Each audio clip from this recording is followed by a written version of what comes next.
When I'm catering, I bake dozens of cupcakes at a time, but sometimes you just need a little sweet treat to get you through the day, and you don't want tons of sweets sitting around. This is my tried and true recipe for the perfect small batch chocolate cupcakes. I'm going to sift together 1 cup of flour with 1 cup of sugar and a pinch of salt. Sifting these ingredients is going to make the final result light and airy. Once that's done, I'm going to whisk them together just to make sure they're incorporated properly. I'm going to let that sit for a moment while I turn to the stove.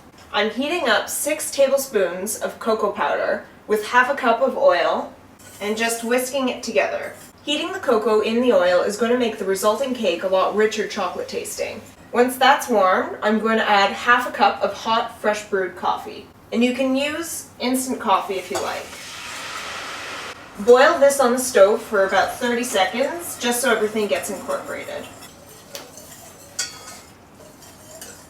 Once your chocolate coffee mixture is done, I'm going to pour it back into the dry ingredients, the flour and the sugar and the salt. You might notice your chocolate mixture splitting, but that's just the fat reacting with the cocoa. Once you stir it up, you're not going to notice any difference. I'm going to mix this with a spatula just to incorporate it. You can use a wooden spoon or a whisk, whatever you prefer. You can also make this in a stand mixer, but I find doing it by hand is just as easy, and you don't have to worry about scraping down the bowl constantly. Now our chocolate sugar flour mixture is incorporated, and we're going to set it aside so it can cool for a minute. I'm going to turn to the wet ingredients, and I have 1 egg, to which I'm going to add a half teaspoon of vanilla, and just whisk that up a bit to break the egg. Next, I'm going to add a 1/4 cup of buttermilk. What you can use is just a 1/4 cup of your regular milk and add 1 teaspoon of white vinegar to it. And we'll mix that up. I like to give it a good mix at this stage just to make sure the egg is broken up and the buttermilk is incorporated with it. You also want to make sure that your wet ingredients are all at room temperature, since it helps the reaction in the actual baking. Once your egg is mixed into that, I'm going to add a half teaspoon of baking soda. I like to do this at the end because the baking soda will react with the vinegar in the milk or the buttermilk, and that's where you're going to start to see the reaction happening that will give you very light, fluffy cupcakes. Our chocolate flour mixture has cooled a little bit, so I'm going to add the egg and buttermilk mixture right to that. And this is when you want to make sure that you get everything going a little bit quicker. I just kind of fold it in with a spatula and kind of stir it around a little bit just to start getting it incorporated. Again, if you prefer using a whisk or a handheld mixer or a stand mixer, you can go ahead. You also want to just make sure that you keep scraping the edges of the bowl so that you aren't going to be left with a big chunk of chocolate at the bottom. Now, since this is a small batch, I know that it's going to fill 9 muffin tins, so I've already prepared those in a muffin container, and I'm just going to use an ice cream scoop for ease. Now, depending on the size of your ice cream scoop or your muffin tins, you may get a different number than 9, so just practice, but keep in mind it is a smaller batch, so I don't think you'll get more than a dozen. And you want to try to work quickly at this stage, but don't go too crazy and make a mess everywhere, which I have done on more than one occasion. And then we're just going to pop these into a preheated 350-degree oven for about 18 minutes, but keep an eye on them. Our cupcakes were in the oven for about 21 minutes, so I just took them out and put them on a cooling rack.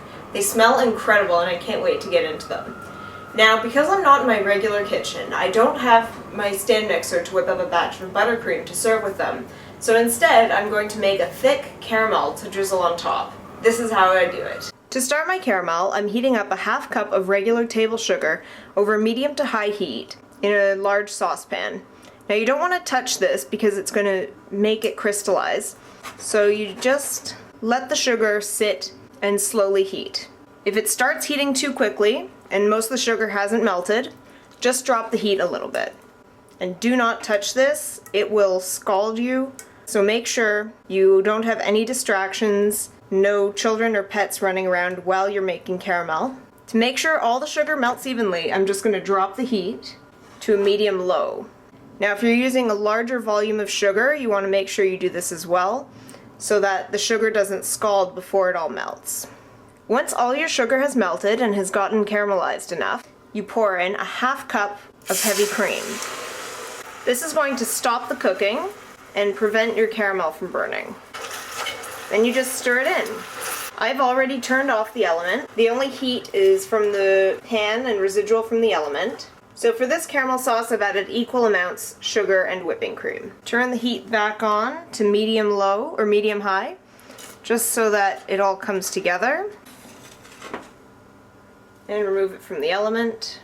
And that is our caramel sauce. It's going to be more like a drizzle on the cupcakes, but it's nice along the side to have something to dip. And then just to make it a little bit richer, we're going to mix in 1 tablespoon of unsalted butter. And this will make the sauce nice and glossy. Now this will set up a little as it cools, but it'll be great for drizzling, dipping, and you can use this for anything. It's also great as a cake filling. And if you want to make this a salted caramel sauce, all you have to do is add about a half teaspoon of sea salt, and that's all it is. There you have it. My tried and true small batch chocolate cupcakes with fresh caramel sauce on the side. This recipe has never failed me, so I hope it works for you as well. Be sure to check out my channel for more food, beauty, and travel tips. Thanks for watching.